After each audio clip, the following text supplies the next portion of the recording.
Okay. Good afternoon or good morning, depending on where you're joining us from. My name is Jonathan Diaz. I'm legal counsel for voting rights at Campaign Legal Center, or CLC, and I would like to welcome you all to today's book discussion on Saving the News, Why the Constitution Calls for Government Action to Preserve Freedom of Speech, with Paul Smith, Vice President for Litigation and Strategy at CLC, and Martha Minow, CLC board member and former dean of Harvard Law School. CLC is a national nonpartisan organization that works to advance democracy through law at the federal, state, and local levels. We fight for every American's right to participate in the democratic process, and we believe that our democracy should be transparent, accountable, and inclusive. Paul Smith has more than 3 decades of experience litigating a wide range of cases. He has argued before the United States Supreme Court 21 times and secured numerous victories, including in important cases advancing civil liberties. He is also a professor of practice at Georgetown Law. Martha Minow is an American legal scholar and the 300th anniversary university professor at Harvard University. She served as the dean of Harvard Law School between 2009 and 2017 and has taught at the law school since 1981. She has been called one of the world's leading human rights scholars and one of the world's leading figures in bringing legal ideas and scholarship to bear on issues of identity, race, and equality, including innovative approaches to reconciliation among divided peoples. Before I turn it over to Paul to kick off the discussion, I want to review a few housekeeping items. First, please use the comment section on Facebook or YouTube, whichever platform you're using to watch this, to submit your questions for Paul and Martha. At the end of their discussion, we'll do our best to get to all of your questions, but in the interest of time, we may not be able to answer all of them. So if we're not able to answer your question today, members of the press can email their questions to media@campaignlegal.org, and members of the public can email their questions to info@campaignlegal.org. And now I will turn it over to Paul. Thank you. Thank you, Jonathan, and thank you all for joining us today. Again, I'm Paul Smith, CLC Vice President for Litigation and Strategy. Joining me today, I'm pleased to say, is Martha Minow, my law school classmate a few years back, and the author of Saving the News, Why the Constitution Calls for Government Action to Preserve Freedom of Speech. During today's discussion, we'll discuss the debate on whether the First Amendment forbids, permits, or indeed requires government support of the news industries that are out there in the world today, and the implications for the future of digital platforms, campaign finance regulation, and really democracy itself, all of which are, of course, of great interest to CLC in our work to advance democracy through law. So let's start in, Martha. Why did you write this book, and why now? Or to be more specific, can you walk us through some of the real problems you see out there facing the news landscape today, and why you say action, including government action, is necessary? You're muted, Martha.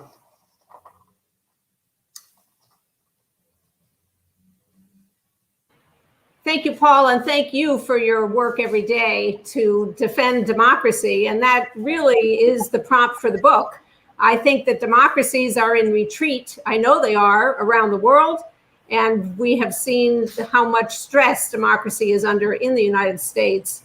And a critical pillar of democracy in the United States from the founding has been the press, the media. It's the only private institution that's mentioned, given its own protection in the Constitution, the press, because the founders understood that there would have been no revolution if there had not been the possibility of mass communication in the form that it took at that time. We have witnessed a tremendous challenge to the business model and to trust of traditional media. And there are many reasons for this, but the internet is clearly one of them. The disruption provided by the social media, as eyeballs migrate there, and so do ad dollars. So the business model of the traditional media, broadcasts, newspapers, very much under stress. And indeed, between 2008, 2017, newspapers in this country lost 45% of their staff. And even before the pandemic, a quarter of the nation's newspapers shut down. And what's the result? Even worse, since the pandemic, we have thousands of communities in this country that are called news deserts because there are literally no local news reporting capacities, not print, not broadcast, not cable. You know, in some places, bloggers are starting up, but if we don't have local news, then we don't have people who are able to report on corruption of local officials or even whether the polling place has been moved. And this is really, really essential if we're going to have an operational democracy.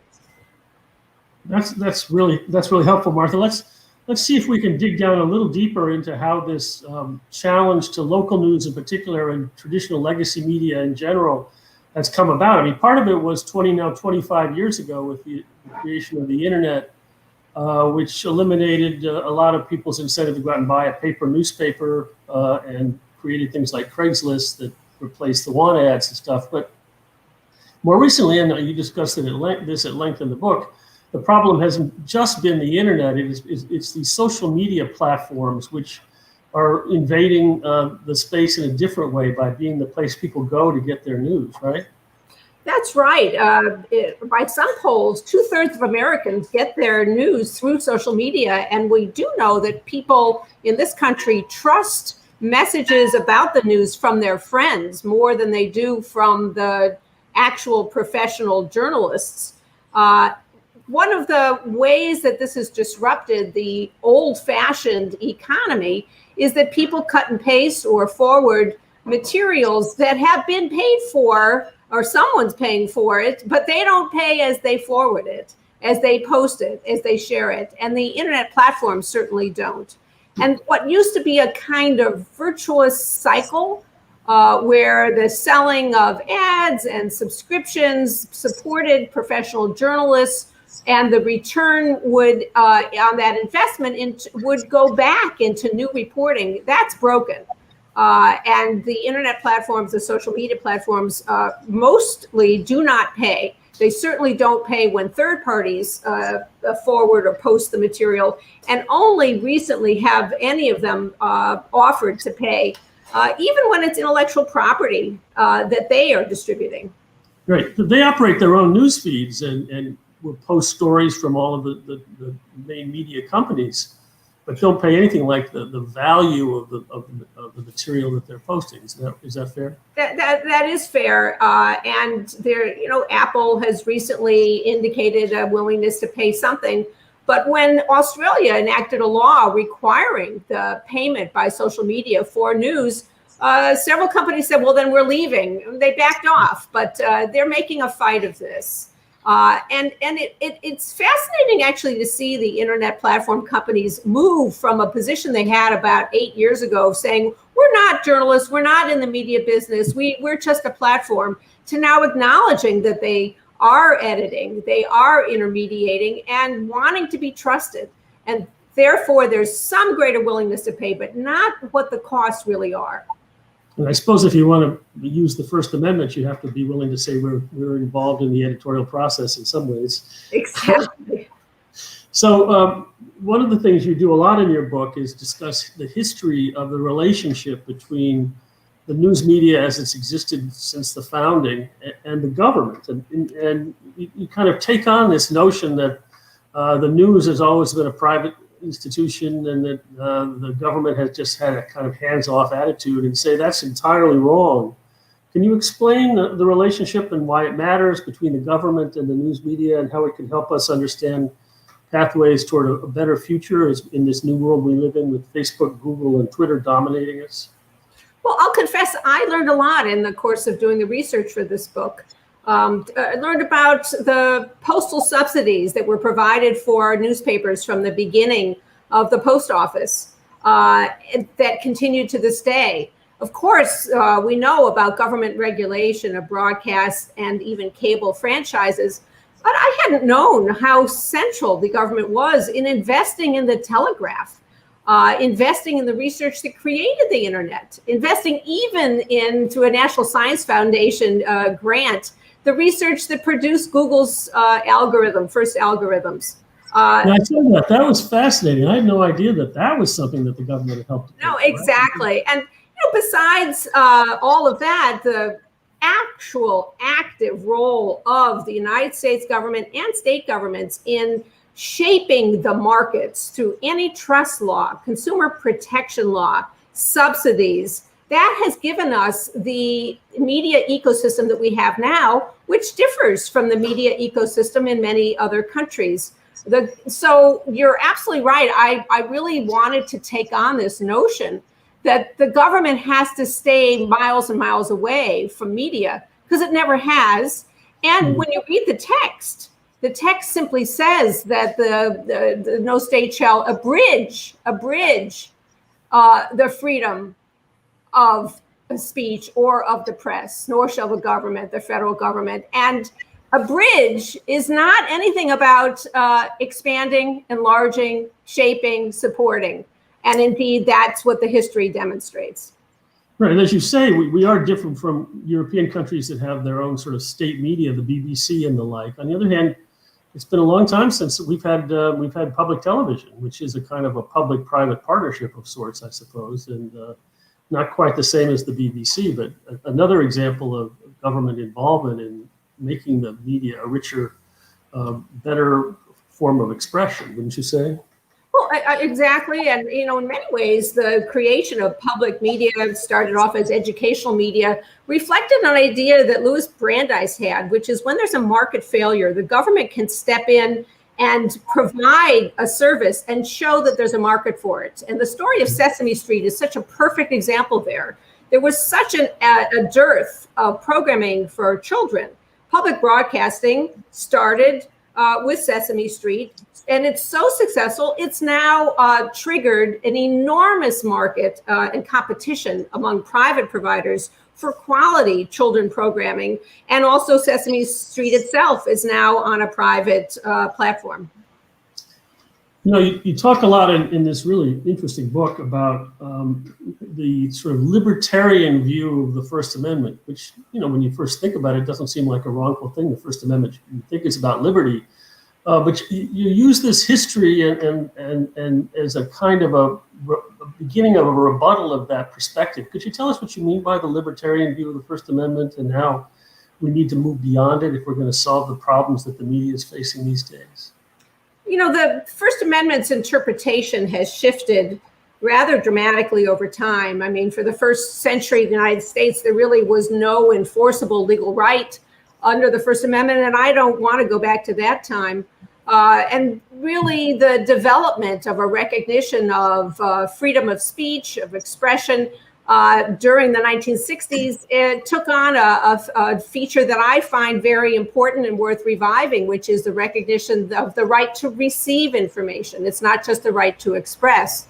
But in the recent years, and by that I mean maybe the last 10 years, with the explosion of assertions of freedom of speech by mostly companies as a tool against government regulation, the First Amendment has come on to take a role that I don't think it was ever intended to, and it's certainly dysfunctional, a role of rejecting any government ruling, of any government action, any government involvement whatsoever. Even in areas where previously it was, of course, understood that the government could be involved. For example, in consumer protection or in requiring disclosures of campaign contributions.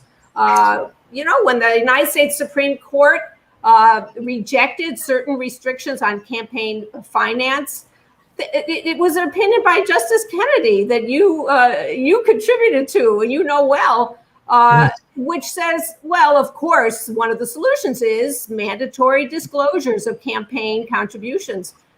That's now in jeopardy. Right. I was thinking that before we started this, we would hear from the Supreme Court about their current disclosure case in the Americans for Prosperity case. But there is a concerted attack on the idea that government can even require disclosure of contributions, of spending in the campaign context. The current case is not actually about politics, but it's the sort of first salvo, I think, in the effort to take down disclosure as well. But that is a part of the larger story, which you tell of how the First Amendment has become, in the view of many people, a tool of very conservative side of the Supreme Court trying to deregulate, large businesses, which you would ordinarily think can kind of protect themselves. But one of we've talked a lot about how the media is threatened and the effect of that on our democracy if we don't actually have information that people can use in deciding how to vote, how to monitor their leaders, and that sort of thing. You talk in the book about potential solutions as well, maybe turning these digital platforms that are central to the problem into responsible participants in a better system. Can you talk about some of the solutions that you explore? Sure, thanks. And thanks for the close reading of the book. The United States is unique in many respects, but one is the treatment of the internet platforms. So we have a provision of the Communications Decency Act known as Section 230, which actually exempts the platforms from the civil liabilities that attach to every other provider of information and news. And it did so at the early days of the internet with the idea that these fledgling industries could use some protection. So the general rules about defamation and fraud and consumer protection that apply to the New York Times and other entities do not apply to the internet platforms. Well, as some of the largest, most expansively capitalized companies in the history of the planet now are these internet platforms, this kind of insulation from ordinary liabilities seems no longer entirely justifiable. And I think that's why there are literally, dozens of bills have been introduced this Congress, last Congress, from both sides of the aisle, seeking to alter or eliminate this immunity.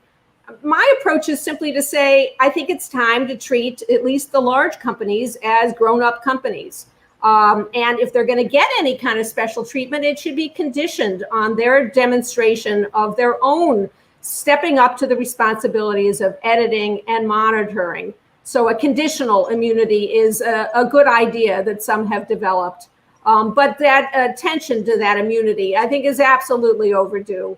I think even more promising avenues that are absolutely constitutional include larger public support for nonprofit news and public media that you mentioned before. Sure. And those methods can take direct support with proper insulation, as we have right now with public broadcasting through the Corporation for Public Broadcasting. So no government official is ever in the role of greenlighting or nixing any particular program. That's important.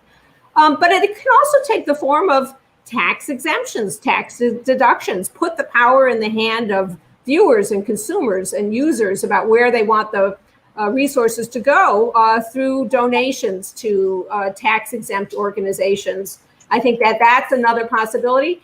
And some room, actually, relief from antitrust threats if some of those nonprofit efforts collaborate and cooperate, just as was done historically with the Associated Press. The AP ran into problems and was approved that it's okay for the media to cooperate around some basic costs to help advance freedom of expression.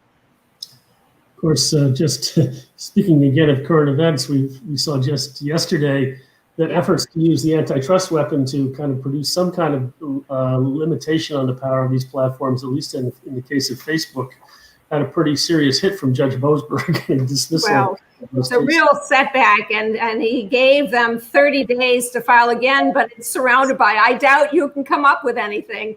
And it's very striking, especially because antitrust has been a primary tool advocated by many including President Biden, who's recently appointed some of the most notable academics who've argued for antitrust solutions.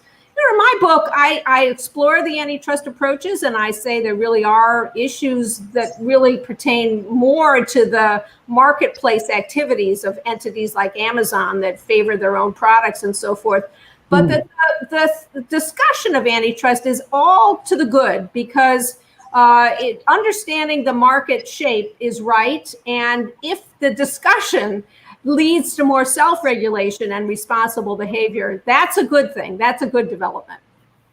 Let me take you back, if I could, to this issue of immunity that the platforms have, that basically all internet websites have, the so-called 230 immunity. That basically the gist of it is, if somebody posts a copyright infringing material or something that's defamatory, you don't treat the website or the platform as the equivalent of a newspaper that you assume will have been able to fact check the material, and it is responsible, sort of strict liability for the tortious activity of its contributors. I think the theory was always in part that you can't really expect Facebook to be responsible to check every single thing that anybody ever says on Facebook. It's about whether it's defamatory or infringing or whatever it may be. But I like your idea of using the grant of the immunity that they so desperately need, these large companies, as a way to push them in certain important directions. One thing that people point to a lot, and I know you touch on this in the book, is the algorithms that these companies use to decide what messages go to people, particularly if this is a Facebook issue in particular, and how they end up feeding people the information they want, even if it's not accurate. What would you think about using conditioning the 230 immunity on the willingness of a Facebook to say, well, we're no longer going to have algorithms that put people into kind of thought bubbles where they only meet up with ideas that they already agree with? I do think that it's time to revisit these immunities and the claim that the companies have that they can't afford to provide the kind of case-by-case editing that conventional media does is, of course, a condition of their own making. They're making money on their scale up. I think we can take a page out of the lessons from environmental law, which really use the idea of technology forcing regulation. These are among the most creative engineers and business people in history. We have seen during the COVID era some pretty nimble efforts to edit, to downrank, to flag messages that are worrisome or those that deserve more traffic. So with the right incentives, I do think that they can come up with a way to more responsibly edit and guide. I think that it's a long shot, and it might raise First Amendment problems to have the government do anything that starts to get close to the content. So when we recognize that there is, through really the reliance on advertising and surveillance of users, a kind of sorting of all of us into different groups based on our demographics and our purchasing practices and so forth. If the companies are told you can't sort people by categories, we're getting close to content regulation, and that makes even me worried. Yeah. Well, I suppose though you could use things like 230 perhaps to do a little bit more aggressive regulation than you might otherwise. I absolutely agree with that. Yeah, I mean, one of the things that you call for in the book is a revival of something that probably a lot of our younger viewers don't even remember what it is, which is the fairness doctrine. Why don't you talk about that a little bit, if you can? Yeah, this is probably the most contentious proposal that I have, or at least explore. So when we had really the innovations of radio and then television, the government had to be much more directly involved in granting licenses because there's a scarcity of the spectrum. And so it's a traffic cop role to limit who can use the spectrum so we can at least hear something and not just noise. And in the course of exercising that licensing role, the government, through the Federal Communications Commission and relevant statutes, developed an idea of a public service duty and certain standards for the licensing. And among those was the fairness doctrine, including a right of reply by a politician who had been attacked by another, or the right to appear on the air if an opponent appears on the air. And the fairness doctrine included at its most basic level an idea that any entity receiving this special privilege of access to distribute content over the limited airwaves has a duty to offer a range of views and not just one point of view. Now, the elimination of the fairness doctrine occurred as a political matter, not as a constitutional matter. Mm-hmm. And so its concept is still available, even though its justification is more limited when we're not talking about a scarce resource like the airwaves. And so the internet and maybe even cable raise more challenges here. I do explore the possibility of recognizing we have a different kind of scarcity now, which is scarcity of human attention. And that may be a stretch as a predicate for regulation. Nonetheless, my fundamental point here is that a public service dimension of those who have the privilege to send messages out to the world should be included. And I think there could be a competitive advantage. You know, a group of undergraduates at the University of Chicago developed over the course of one semester an algorithm that looks at the content of messages received by individual users on the internet and codes them for political valence and generates competing alternative viewpoints. If a group of undergraduates could do that in a semester, just imagine what Silicon Valley could do if encouraged to or even required to come up with ways to allow people to encounter material other than that which echoes what they've already seen. Right. And you know, it's interesting because, of course, the scarcity doctrine in the traditional sense doesn't apply. There's not a limited scarce spectrum available, but there at least is a hint in some of your discussion here when you talk about the public utility analogy that some of these platforms have become kind of essential facilities that are the choke point where all data comes through, and maybe that could provide a justification for requiring them to be careful about the information they provide, or maybe even have an obligation to provide balanced information of some sort. Well, absolutely. And indeed, I think that this public utility idea, which developed in this country with the rise of electricity, for example, and waterworks, I think has a better fit to the internet than do many other analogies, because, as you say, it's become essential in people's lives. People can't function without access, and because there is an economic structure that leads to the dominance of certain entities. I mean, even without a scarcity rationale in terms of feasibility, the cable industry is regulated right now because economically there's scarcity. There just isn't the economics to support many cable companies for the last mile. And so localities have the power to regulate. Well, why not understand that there's a similar public dependence on the internet and public duties that attach as a result?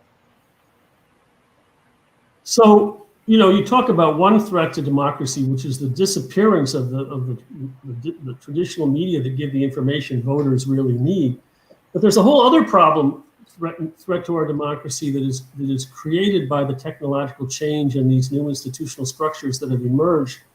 And that's the sort of problem of propaganda and manipulation and fake information and pretextual speakers and all of the stuff that we've seen the last couple of presidential elections. And that's a sort of separate, or at least but closely related problem to the problem of killing off the local newspaper. And you have some solutions you would propose in that area as well, really just more aggressive policing, I suppose. But talk about that if you could. You know, it is not new to have propaganda. Probably since human beings could communicate, there's been propaganda or people using expression to advance their own interests and not always to tell the truth. Supreme Court of the United States has rather aggressively protected lies, which is a surprise to me. Again, seems to me part of the beginning of a misstep in interpreting the Constitution. But we're on a collision course with longstanding rules against defamation, against fraud even. So at the moment, we do have laws on fraud, and I think they could be better enforced. We also have basic private law contracts. So the terms of service agreements that internet companies have, none of us read because we click and we go on, but all of them promise to provide some kind of recourse if there's a fraud or misconduct. And most of them attach to some kind of a code of moderation and rules about content. And those are not enforced. And I think they could be, and I think that they should be. I think that we can look at experiments that some other countries are exploring and to see how to learn from them and how to avoid their missteps. But just because it's digital doesn't mean that the internet should evade all of the responsibilities that our legal system has developed over hundreds of years. It does seem like Europe may show us the way in a lot of areas in this because they don't start with the presumption that they can't do anything. They start with the presumption that this is a set of problems that have been presented, and we're going to work for solutions. And we don't have the First Amendment, of course, but a lot of really interesting efforts to rein in some of these issues have originated in Europe in one way or the other. Well, it's totally right. And they don't have the First Amendment, but they do have protections for freedom of expression and a right to know. And it's interesting to me that many internet companies like Facebook have embraced international standards about freedom of speech as a guidepost, for example, for the oversight board for Facebook looks to international human rights standards. So what I think differs is that there's more of a sense it's a balance. There are competing commitments here. The freedom of speech is not the trump card, so to speak. So to speak. So, a lot of this, though, first of all, I wanted to go back and pick up on the thread where you said that the court has made a misstep in the direction of protecting deliberate lies. I take it that may have been a reference to the Alvarez case where they say it's a violation of the First Amendment to punish somebody for falsely claiming to have the Medal of Honor. And I found that actually quite an astonishing decision. I did too. And one could even have imagined a narrowly put opinion that says when it comes to claiming to have been honored by the United States government, you can't lie. And they didn't do that. They didn't do that. No, they really, it does make you wonder. But a lot of this then brings us back to the Supreme Court again and disclosure and the claimed right to speak anonymously, which has, of course, a long pedigree in this country going all the way back to the Federalist Papers, which were published under pseudonyms. And we have this idea of the lonely pamphleteer or the NAACP in the 1950s being protected from being forced to turn over their membership. But this seems to be getting pushed now to the point where we're going to have people claiming that you don't have a right to know who is speaking to you on the internet. And that is a very core problem, which even if you have other kinds of regulation, if you don't even know who the speaker is, how are you supposed to effectively address it? Absolutely. And we have foreign entities, we have robot entities, we have fake accounts. Here, as you say, Europe is leading the way and has really put a tight restriction on those kinds of fake accounts. I do think that there is an important role that anonymity plays in freedom of speech, but that it doesn't mean that no one can know who someone is. And is it a real person or is it a front for the Russian government? I think it's important to find out who's actually paying. And that is so central in campaign ads. And if we can't find out who's actually paying, then how can anyone be held accountable? Right. Well, obviously there are dark money problems outside the internet, but at least on television, if somebody wants to put an ad on, they have to acknowledge somebody who paid for the ad. What is it? The campaign? Is it some other super PAC or whatever? On the internet, we're pushing legislation like the Honest Ads Act that would at least provide some obligation to say, whose ad is this that I've just watched? It seems so modest and so moderate and so obviously the right thing to do, and yet it's an uphill battle. The same way that it's an uphill battle to get the Securities and Exchange Commission, the Federal Communications Commission to exercise authority they already have to require the disclosure of campaign contributions. And then there's the Federal Election Commission, which, as you note in the book, is designed to be dysfunctional and is living up to that design and every day with its kind of refusal to actually exercise its jurisdiction. It's really quite remarkable. But for about a year and a half under the Trump administration, they didn't even have a quorum, and they're designed to not be able to take action unless they have a majority, and it's set up to be divided 3-3 by the parties, and they don't have a majority on basic steps of their functioning, like doing an investigation. Yeah. It's tragic. I remember, some 20 years ago, there were some people from another country who I knew who came to look at our elections and to even be poll watchers. And I expressed some surprise, and they said, well, your democracy isn't always perfect. And boy, we've only gone downhill since then. And, Freedom House and other international observers of democracies point to the ways in which our electoral system is really, really riddled with problems. All were displayed in the last election. And we need a regulatory framework for this. Yes, indeed. So I'm wondering if this might be a good time to move to the Q&A portion of this conversation, if there are in fact questions. I'm hoping that some will pop up here. Here's one. Can you explain, Martha, more about the idea that having digital platforms regulate themselves might work? Well, I do think that there's a lot of inventiveness and capacity if the private sector is given the right incentives. And those incentives can take many forms. They can include, as we've discussed, the availability of immunity from liabilities if, fill in the blank, they undertake to develop some self-regulatory form. Or they can take an incentive in the form of tax breaks, or an incentive in the form of avoiding investigations for violating government requirements. So you think about the private media industry, particularly newspapers. I mean, newspapers were not always great in the United States. We lived through a period known as yellow journalism. We've lived through political parties being the basic owners of newspapers.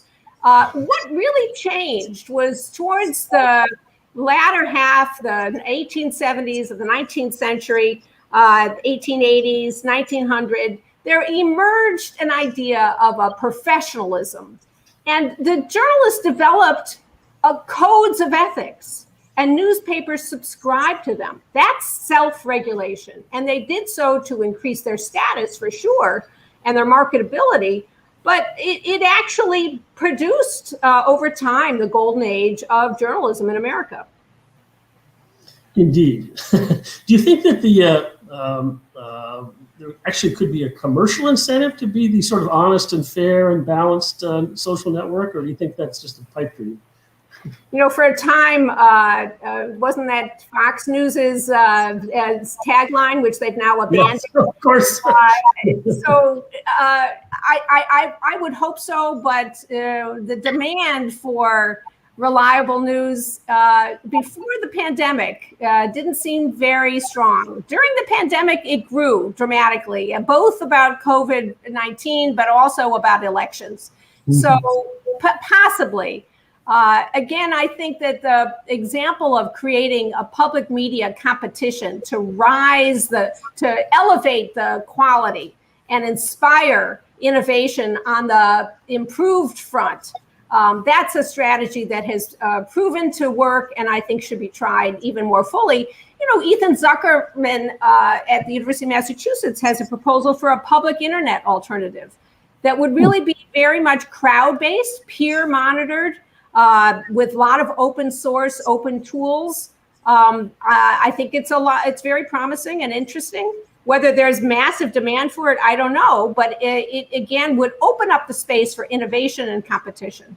It does feel like competition is part of what we need more of here. Right. It brings us back to antitrust and what kinds of regulation are possible. Do we have a next question? Are there specific Supreme Court decisions that confirm the necessary role of the state in fostering, even establishing, a free press? It's a great question from a great person, Robert McChesney. I think that there's dicta, there's conversational phrases in some Supreme Court opinions that talk about this and talk about how important the free press is and how the founding creators of the country believed it. I don't think that they go so far to say that establishing a free press, but fostering, supporting, enabling, not interfering with, permitting the development of new innovation. There are multiple phrases in opinions, not recently, in opinions, so going back to the 60s and 70s that have that kind of an attitude. And, I'll be frank, I actually think that our Constitution, as miraculous as it is a little creaky. It's old. It's a pre-World War I, pre-World War II Constitution. It takes a negative liberty approach, whereas every modern Constitution, post-World War II Constitution, actually sees that government has obligations as well as restrictions. And I like the opinions from the court that acknowledge that the government has two roles to play. There's an obligation as well as restrictions. And there are some phrases to that effect in some opinions, not a lot. Right, but as you note in the book, the whole story of broadcast journalism and broadcast entertainment as well, going back to when it was in the radio era and then in the television era and the golden era when your father ran the FCC back in the 60s. And by the way, he has a charming introduction to this book, which you should read. The best part of the book is the preface by Newton Minow. Absolutely. Now 95 years old, and he says in a pithy way the most important parts of the book. Right, but the whole Federal Communications Commission structure that's been going on for decades has, at least in part, this idea of fostering the industry and make it work better, not just simply regulate it. No, that's totally true. And the FCC itself really took the shape that it has because of the leadership of Harry Truman. Harry Truman had been in the Commerce Department. He'd been business oriented. He saw the central importance of the emerging communications technologies. And it really, in many ways, was a public-private partnership. How to build public regulation to grow the industries of telecommunication. And that's what I'm talking about now. It's not about limiting speech, but it's growing an ecosystem that's healthy. My colleague, Jonathan Zittrain, says the internet has been through its babyhood, its adolescence, now maybe it's reaching adulthood. And it's therefore been through its no period, its libertarian period. And then it's, well, let's just maybe try to have public health and guard against dangers. And now he says we're really into the legitimacy era. And what I really worry about myself, and it's related to the fake news concern and propaganda that you pointed to, is that the Enlightenment is in trouble. The idea that knowledge and information and facts and argument and persuasion and recognizing the dignity of other human beings, those are hard-fought ideas. And they're in trouble right now. And the collapse of the media ecosystem is one of the reasons they're in trouble. All too true, unfortunately. Next question, please. David Melton, can you compare the development of self-regulation and legal regulation following the invention of the printing press to that following the creation of the internet? So interesting. Many people talk about comparison between the internet and the printing press as similarly singular revolutions in human experience. That's the argument my dad makes in his preface, actually. He calls it from Gutenberg to Zuckerberg. I think that the regulation of the printing press have, of course, taken many different forms in different countries, different times. And it was hard fought in the United States to limit government control of those who had access to printing. And that really was the hard fought history behind freedom of the press. The creation of the internet is so curious because not only was the research paid for, conducted by the United States government, it was DARPA, it was the research arm of the defense industry, the Defense Department, with an anticipation that in the face of a nuclear holocaust, we would only have the chance of communicating if there was a very decentralized method. And this idea of packet switching and distributive power, that's the origin of the internet. The government wasn't regulating, the government was constructing it. The government built it. And then, made it free. On the other hand, when you look at ICANN, which is the nonprofit multi-member board that governs domain names, I mean, you can't have an internet that you can navigate without some kind of rules and governance. And for a long, long time, that entity was housed in the United States, governed by US law, and it developed a pretty orderly system. Well, in the last 2 years, the United States government showed no interest in it. It has departed. It is no longer in the United States. And I'm not sure about the regulation of that basic infrastructure of the internet itself. Interesting. Yeah. Can we have another question, please? Let me say one more thing, which is that for many people, one of the layers of the internet that's necessary to connect up comes from phone wires. And phone wires, whether they're fiber optics or they're old-fashioned cable or what have you, they are still very much regulated by the United States government, and justifiably so. So when we say the internet, we have to acknowledge there are many, many different levels, and much of it is still very much subject to regulation. Mm-hmm. Another question from Robert McChesney. Don't we need solutions that regard journalism as a fundamental public good like education? Well, you pointed the way. I just totally agree with this. It's interesting. Journalists. I was a journalist in high school and college, and still resonate very much with journalism. Even though, as dean, I didn't really like talking to the press. I can say that journalism has struggled even to be recognized as a profession. There isn't any required education or any kind of a test that you have to take to be a journalist. And right now, it's really interesting frontier of the First Amendment. Who is a journalist? Who can claim press privileges? Are bloggers able to have access to the White House press conferences? It's as I say, it's a frontier. It's not so well known. But even putting those hard questions aside, I don't think there's any doubt that democracy depends on journalism. It depends on people reporting what's happening and testing whether those reports are true. The news desert problem is so profound. There are courthouses all around America, police departments, where there are no reporters. There's nobody investigating. I was stunned to find that in Ferguson, Missouri, when Michael Brown was shot by the police, that terrible incident that exposed layers of problems in their criminal justice system, there was no local news. There's no local cable TV, no local newspaper. I talked very memorably to me to the public health doctor who helped expose the lead in the water in Flint, Michigan.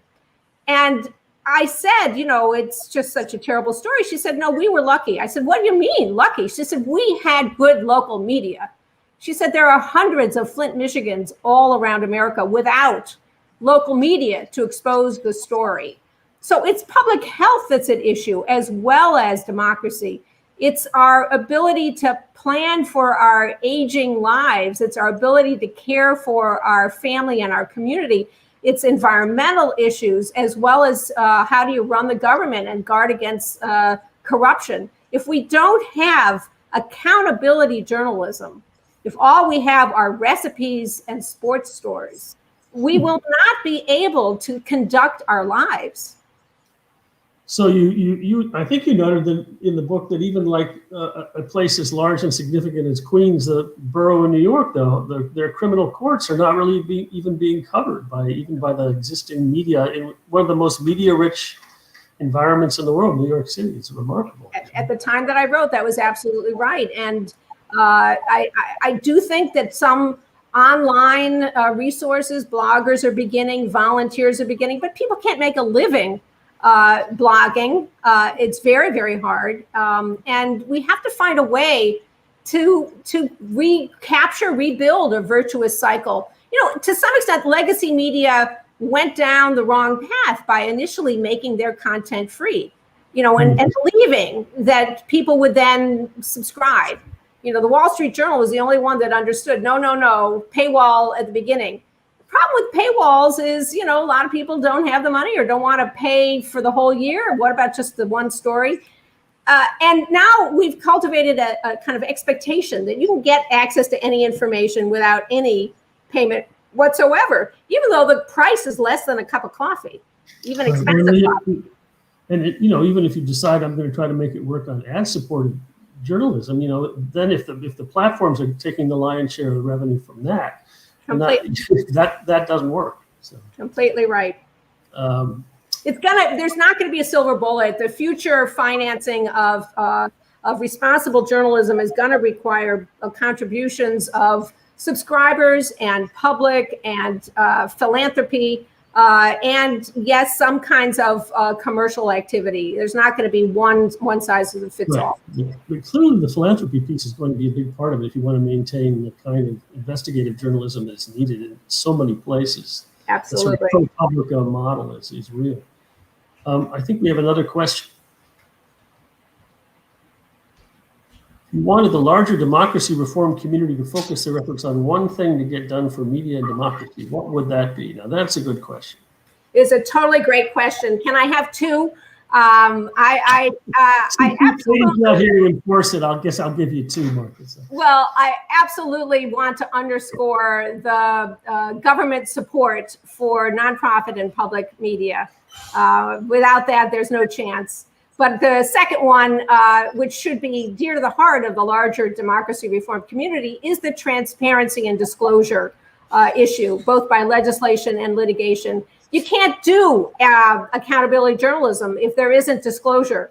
And there's some technical versions of this as well. For example, requiring the platforms to make available their APIs, their technical material, so that they can be audited by outsiders, by nonprofits, by academics. We can't do this unless there's some obligation of transparency. How about the algorithms of deciding, you know, who's going to be eligible for bail or parole? As the legal system increasingly uses AI, we're going to need the disclosure transparency requirements. So let me ask you this question as we head toward a conclusion here. Martha, you've made this tour through all the problems of our media world. Do you come away optimistic, pessimistic, somewhere in between? You know, books take a long time to write. There were periods when I was not optimistic at all, but by the time I ended it, I feel a little more optimistic because I see these green shoots of new activities, the network of nonprofit media doing very interesting innovations, collaborations, joining very micro local media with other larger entities. You know, I'm from Chicago. Chicago's major newspaper has been purchased by a private equity company that is, the second day it took control, it offered buyouts. All of the great journalists have accepted the buyouts. I'm worried. This is not small towns. This is a big city in America.